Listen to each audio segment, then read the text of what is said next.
आज नया chapter start कर रहे हैं। जिस चैप्टर का नाम क्या है? डिबेंचर स्टार्ट है।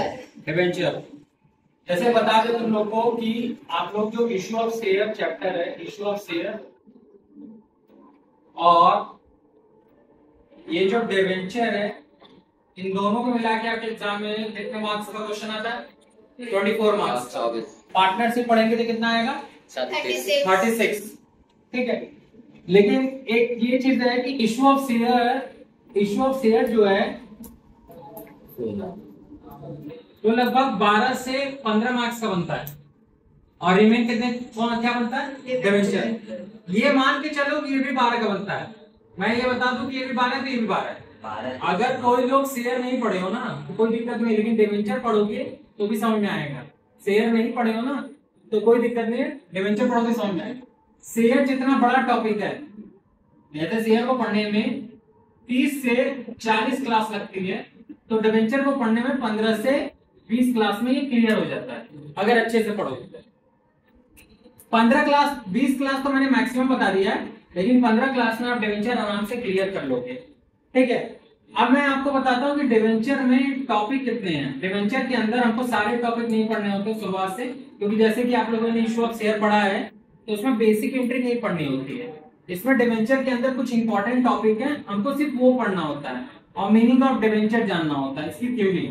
तो आपको पढ़ना क्या क्या है इसके अंदर? सबसे पहले डिबेंचर की थ्योरी पढ़नी है कि डिबेंचर क्या होता है, किस तरीके का डिबेंचर होता है, डिबेंचर रीडिंग होता है नहीं रीडिंग होता है, डिबेंचर और शेयर में डिफरेंस क्या होता है, ये जानेंगे। फिर उसके बाद डिबेंचर के टॉपिक्स पढ़ेंगे। तो दूसरा टॉपिक है वो है कोलेटरल सिक्योरिटी।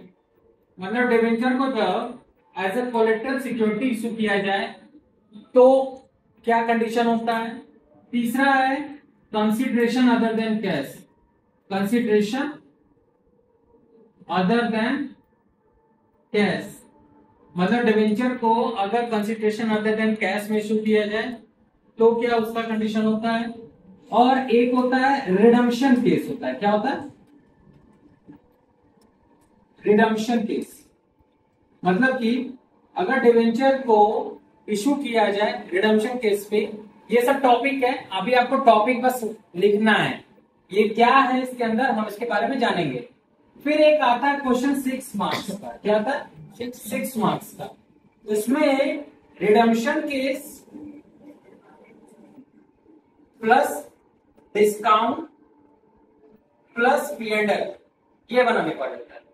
6 नंबर का ये केस और 6 नंबर का ये केस जनरली आता है। मतलब रिडम्पशन केस और या redemption plus discount plus P and L 6 marks का क्वेश्चन बनता है, फुल क्वेश्चन बनता है। और ये 3 या 4 मार्क्स का क्वेश्चन बनता है।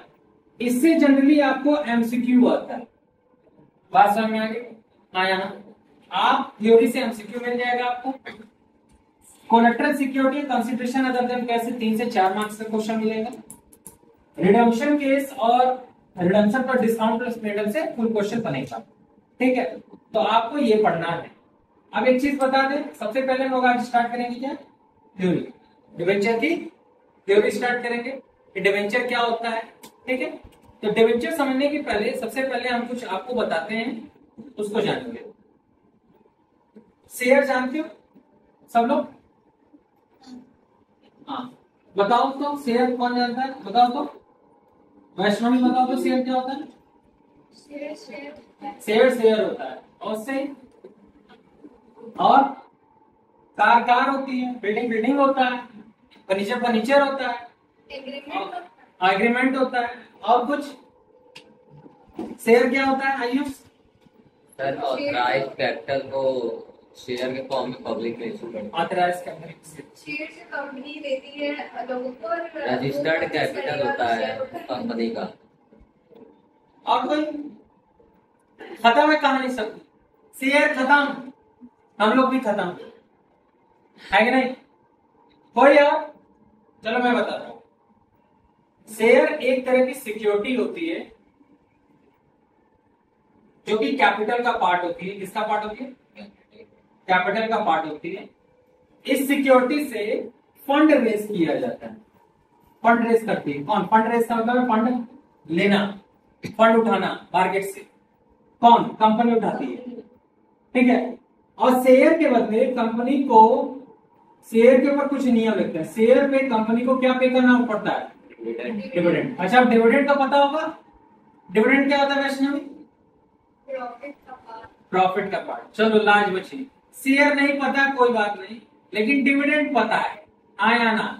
इससे ये पता चलता है कि कुछ तो पढ़ते हैं। क्यों? इतने भी कोई बेकार आदमी नहीं है। तो प्रॉफिट का पार्ट जो डिविडेंड मिलता है, क्लियर ना? अच्छा एक बात बताऊं, तो शेयर में ओनरशिप होती है, क्या होती है?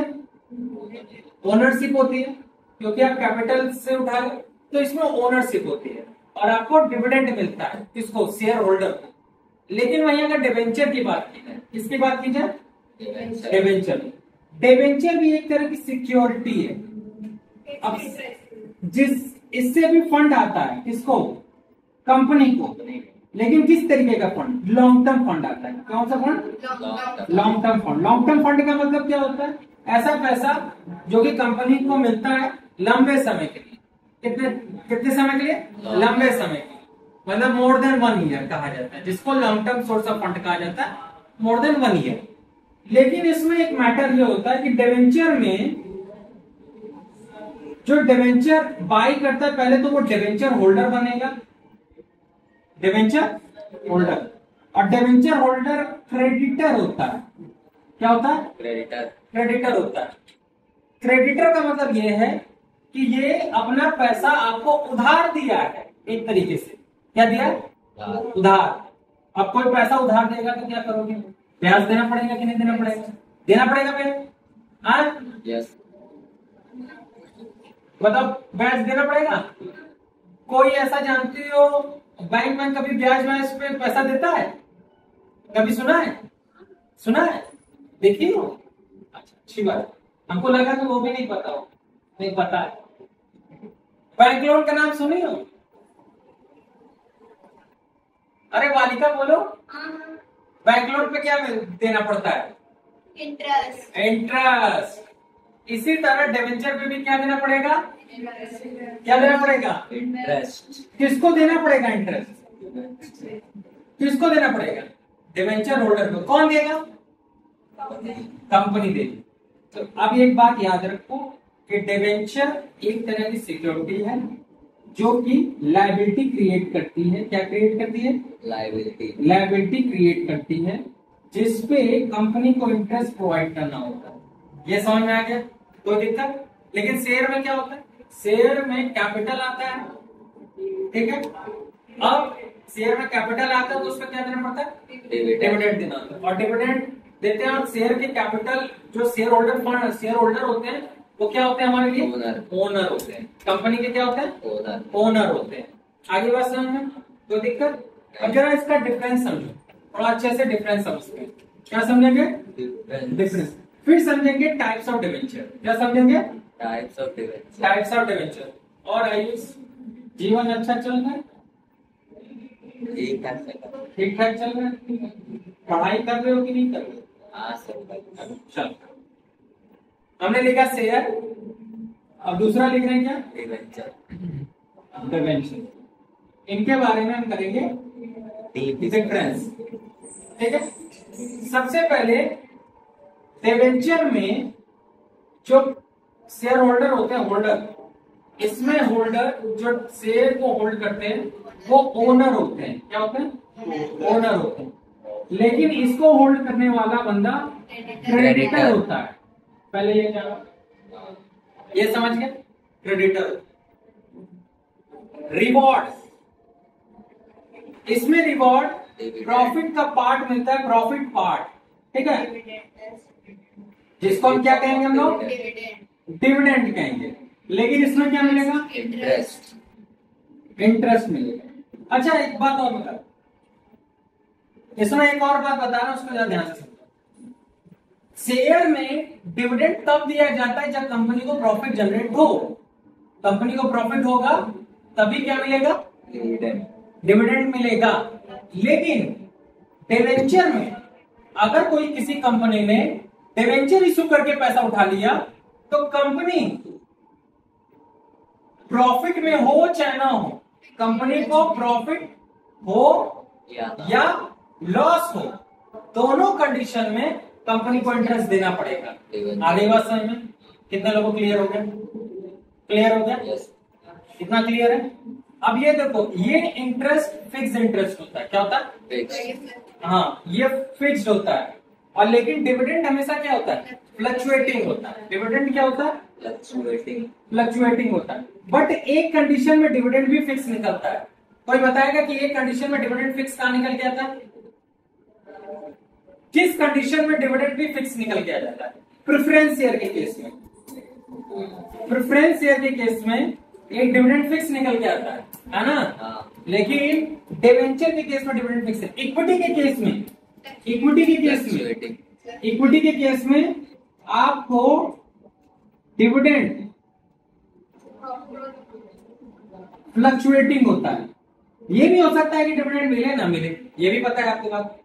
अब इसके बाद ये बात पता चल गई, मैनेजमेंट में डिसीजन, मैनेजमेंट में डिसीजन ये ले सकते हैं डिसीजन। हाँ, ये डिसीजन ले सकते हैं। ये डिसीजन लेंगे? नहीं, ये डिसीजन नहीं लेंगे। कितने लोगों को बात समझ में आ गई?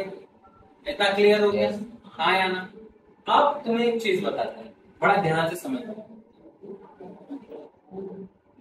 मान लो कि किसी कंपनी ने, एक कंपनी है, ये कंपनी इक्विटी शेयर भी इशू कर रखी है। क्या कर रखी है? ये कंपनी XY कंपनी है। इस कंपनी ने इक्विटी शेयर इशू कर रखा है, साथ ही साथ डिबेंचर भी इशू कर रखा है। दोनों इशू कर रखा है, इक्विटी शेयर भी इशू कर रखा है और डिबेंचर भी इशू कर रखा है। अब कंपनी डूब रही है, इंसॉल्वेंट हो गई, दिवालिया निकल रहा है। अब कंपनी क्या कर रही है? डूब रही है। तो कंपनी को बंद हो रहा है। क्या हो रहा है? बंद हो रहा है। जब कंपनी बंद होगा ना, तो सबसे पहले किसका पेमेंट कंपनी वापस करेगी? डिबेंचर का, क्योंकि ये क्रेडिटर है। क्या है? ये एक तरह का लायबिलिटी है। क्या है? लायबिलिटी है। और एक चीज याद, ठीक है, ये क्या है? लायबिलिटी है। बात समझ में आ गई? ये क्या है? लायबिलिटी है। और यही इक्विटी शेयर का पेमेंट बाद में, ओनरशिप है, तो इनका पैसा बाद में मिलेगा। मे भी हो सकता है कि पैसा कम मिले, मे भी हो सकता है पैसा ज्यादा मिले, लेकिन सबसे पहले पेमेंट किसका किया जाएगा? डिबेंचर का, फिर किसका? इक्विटी का। लेकिन कभी कभी ये भी पूछा जाता है, बच्चे भी पूछते हैं कि सर इक्विटी भी हो, प्रेफरेंस भी हो और डिबेंचर तीनों हो, तो सबसे पहले डिबेंचर, दूसरे नंबर पे प्रेफरेंस, फिर तीसरे नंबर पे इक्विटी। बात समझ में आया? अच्छा, ये भी ध्यान दो, इनका पेमेंट फंड रिफंड करना है, मतलब इनके फंड को जब रिफंड करना हो तो इसी प्रोसेस में करते हैं। और इसी तरह इनको पेमेंट जो रेगुलर नेचर का है, जैसे इंटरेस्ट देना, डिविडेंड देना, तो सबसे पहले डिबेंचर को इंटरेस्ट देंगे, फिर उसके बाद प्रेफरेंस शेयर को क्या देंगे आप? डिविडेंड देंगे, फिर पैसा बचा तो किसको देंगे? इक्विटी शेयर को। बात समझ में आ गई? आया ना? कोई दिक्कत नहीं ना? तो पहली प्रायोरिटी किसकी है? डिबेंचर। अच्छा, अब इतना समझ में आ गया, तो अब एक चीज और बता रहे हैं, जरा ध्यान से देखो।